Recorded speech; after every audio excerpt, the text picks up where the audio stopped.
He pensado en un público joven, tal como me indicasteis, y no voy a poner énfasis tanto en lo que hemos hecho los economistas como lo que no hemos hecho, probablemente los retos que tienen los jóvenes economistas del futuro, los retos que tienen que asumir. Es decir, estamos en un momento extraordinariamente cambiante y la tecnología en nuestro campo, en la economía, en el mundo de los agentes económicos, es un gran disruptor. Como disruptor nos exige una reinvención probablemente de nuestros sistemas económicos, de la forma en la que las empresas hacen los negocios, de la forma en la que organizamos un sistema financiero. Todos estos cambios se están introduciendo a una velocidad extraordinaria y los concibo como retos de futuro, retos a través de los cuales una ciencia social muy peculiar, como es la economía, y ahora explicaré un poco por qué, tiene que dar respuestas, respuestas rápidas y respuestas que de alguna forma acometan la entidad de los problemas sociales que genera la tecnología, en el empleo, en la innovación, en el posicionamiento económico de los países en el orden internacional. Es decir, son retos tan importantes que probablemente es bueno motivar a los jóvenes economistas en campos en los que ahora mismo la ciencia económica presta poca atención. Pero siguiendo el esquema propuesto, con esta...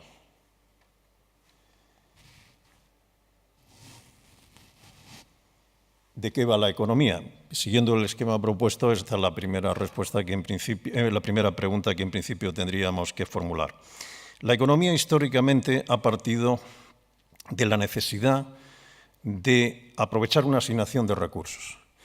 Los recursos que tiene un país, el capital, el empleo, los recursos naturales, de alguna forma hay que organizarlos, la forma más eficiente es a través de los mercados, para asignarlos de forma competitiva y conseguir el fin del bienestar social, a través de un conjunto de etapas en las que hemos pasado de una economía caracterizada por el sector primario, por la agricultura, y hemos ido pasando etapas con la revolución industrial, la terciarización de la economía y actualmente con la transformación digital.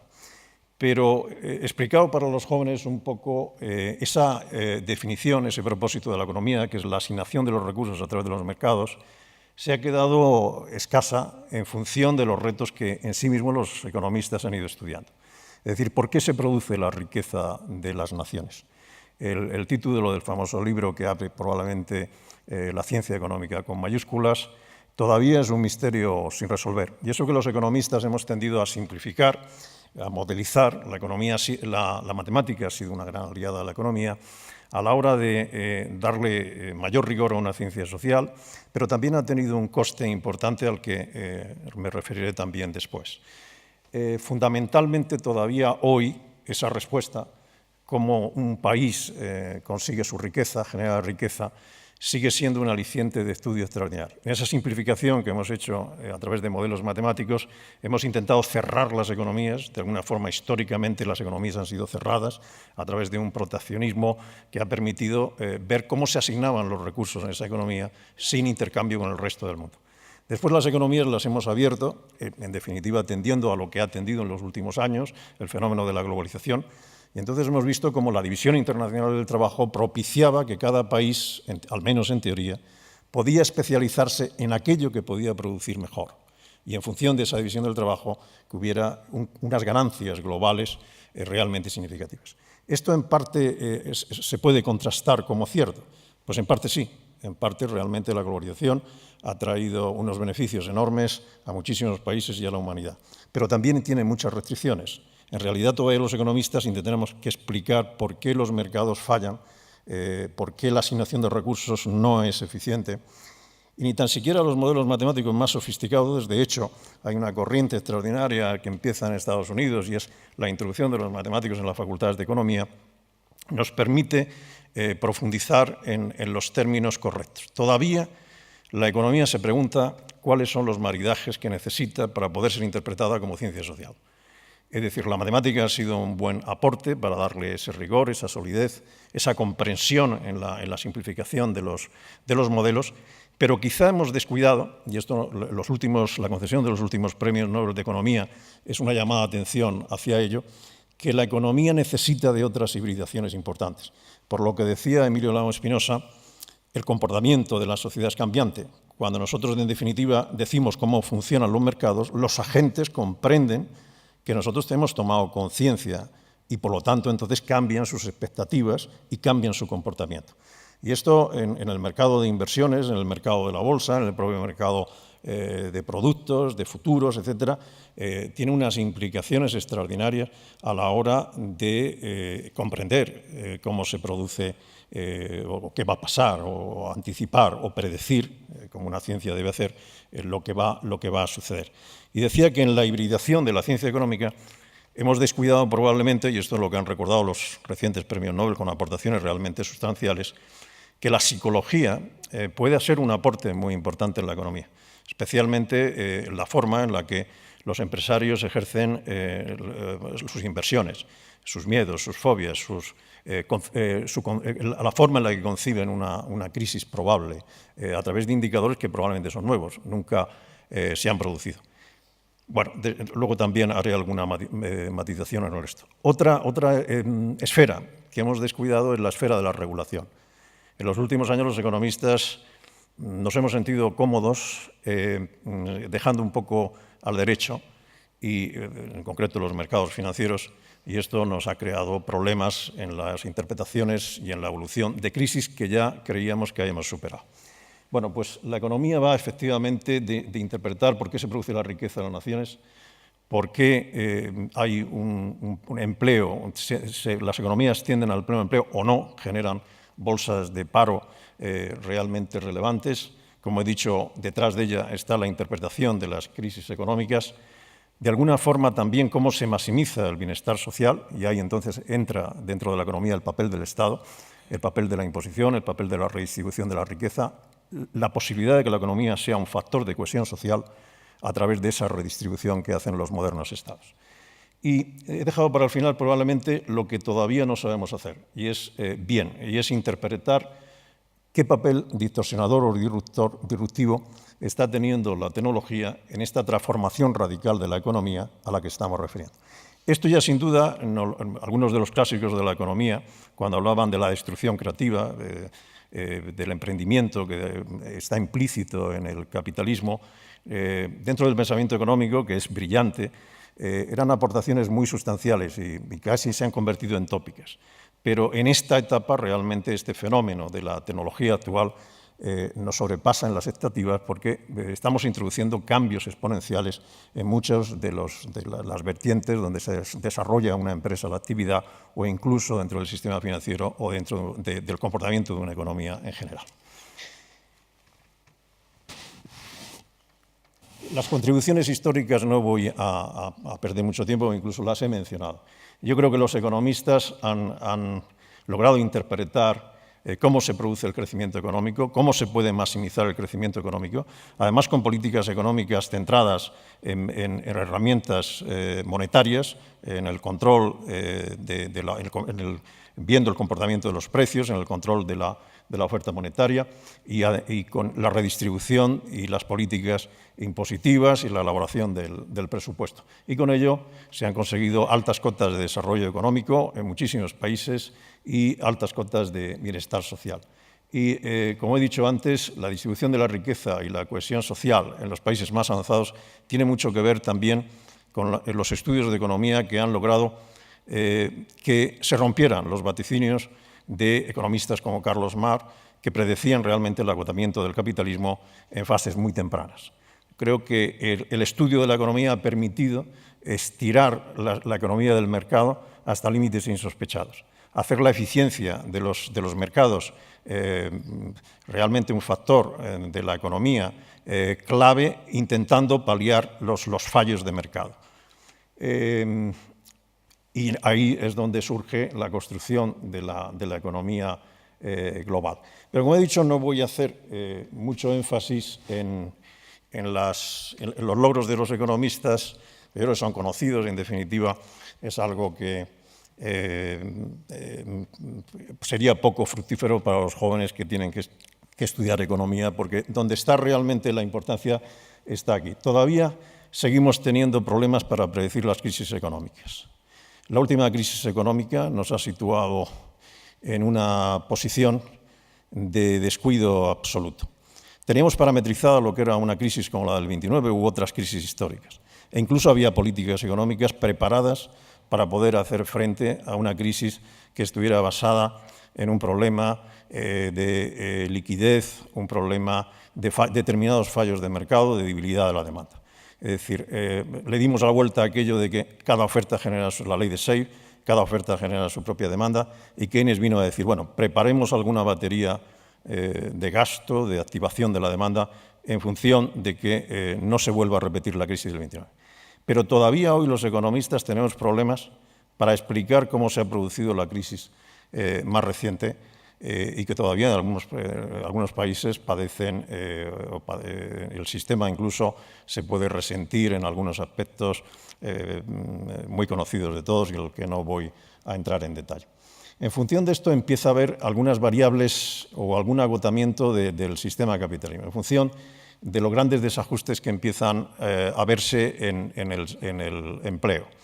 No comprendemos en su complejidad el mercado de trabajo. En Europa hay 800.000 vacantes de puestos de trabajo ligados a puestos tecnológicos.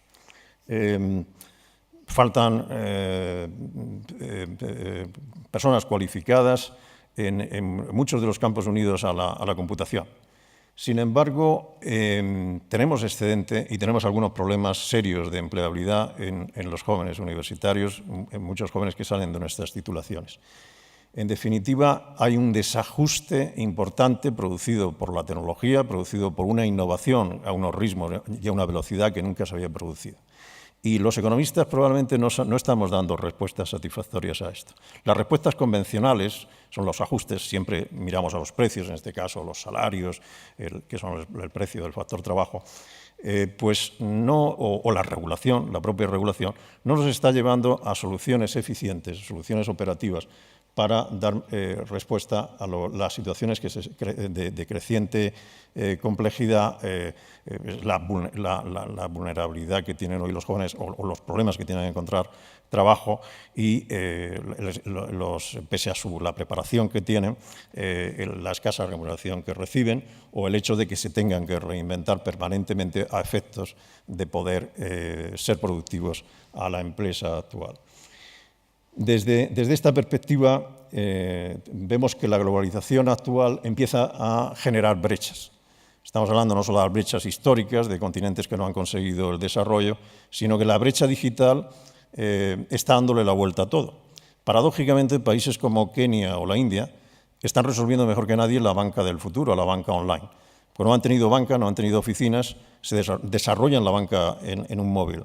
Claro, es una banca eficiente, es una banca sin costes, es una banca que nos permite o les permite a estos países unas ventajas operativas en economías todavía pobres, en economías todavía atrasadas. Paradójicamente, aquellas economías que tienen sistemas bancarios muy sofisticados como el nuestro tienen problemas a la hora de introducir la tecnología.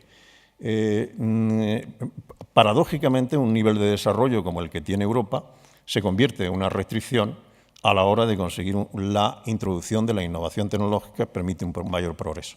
Los economistas no estamos entendiendo bien esto y entonces empiezan a aparecer en la globalización ciertos fallos crecientes, nuevos jugadores que están bien especializados y que crecen a unos ritmos extraordinarios y viejas economías que están basadas en sectores tradicionales que ralentizan su crecimiento. Su crecimiento económico es más débil. Y nuestro modelo no lo explican porque son modelos econométricos convencionales, donde están las antiguas variables básicas, aquellos factores que hemos identificado que históricamente son las variables claves para explicar la demanda, la oferta, los precios, en definitiva la asignación de recursos de la que estamos hablando. Y ahí está el problema. La tecnología se convierte en un gran disruptor y se convierte en un gran disruptor de muchos sectores y de la propia economía. Intentando concretar al máximo y no extenderme mucho, sobre todo porque tampoco quiero asustar a los jóvenes sobre la tarea que se les viene encima, ahora mismo se habla de transformación digital. Las empresas y las economías, introduciendo la tecnología, pueden sufrir experimentar una transformación digital que no es sencilla, que representa una reinvención extraordinaria en muchos de los campos, y por citar, he citado algo. Las empresas, sectores, la educación, la salud, las finanzas, el propio concepto de seguridad. Es decir, son sectores que representan muchos puntos del Producto Interior Bruto de un país y que, por lo tanto, se ven afectados y se han visto afectados en un tiempo récord, y todavía los economistas no estamos dando respuestas con nuestros modelos convencionales a por qué la prensa, pues de alguna forma, tiene no solo que cambiar, sino que transformarse a través de unos cambios de tal entidad y que no tiene sostenibilidad, incluso haciendo los deberes de esa transformación. Pero esto afecta un día a los taxis, otro día a los hoteles, sencillamente porque un emprendedor ha hecho una startup con una sencilla aplicación que tiene unas repercusiones enormes en sectores, empresas, la salud personalizada, la inteligencia artificial aplicada, en las finanzas vemos como una moneda, una criptomoneda basada en una tecnología de software abierto como el blockchain, nos permite poner en cuestión lo que es los propios sistemas monetarios convencionales. Es decir, el papel de una moneda como el Bitcoin, digamos que cumple todos los papeles, todos los requisitos que se le asignan al dinero. No tiene ninguna autoridad monetaria detrás. Tiene un sistema de tecnología extraordinariamente robusto que permite garantizar la seguridad y que, a nivel mundial, la oferta y la demanda jueguen y materialicen un precio, en cada momento un precio de conversión entre esta moneda, esta criptomoneda que es el Bitcoin, y el resto de las monedas con las que se convierte. ¿Cómo de alguna forma los bancos centrales tienen que actuar ante esto? Algo que en definitiva es básico en la economía, que es donde hemos controlado la oferta monetaria, es donde controlábamos los precios, donde realmente gestionábamos la economía y el crecimiento económico y el control propiamente de la economía.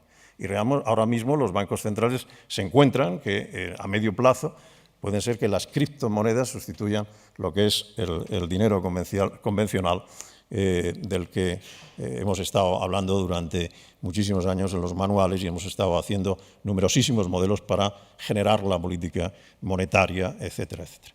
Entonces, sobre este tema, no voy a extenderme en cada uno de estos sectores, pero bueno, en los últimos años he intentado publicar artículos sobre educación, sobre estos elementos, a efectos de incentivar precisamente a los jóvenes, de que se tomen, los jóvenes economistas y sobre todo mis alumnos, que se tomen muy en serio los cambios que estamos introduciendo, porque no estamos dando las respuestas que tenemos que dar.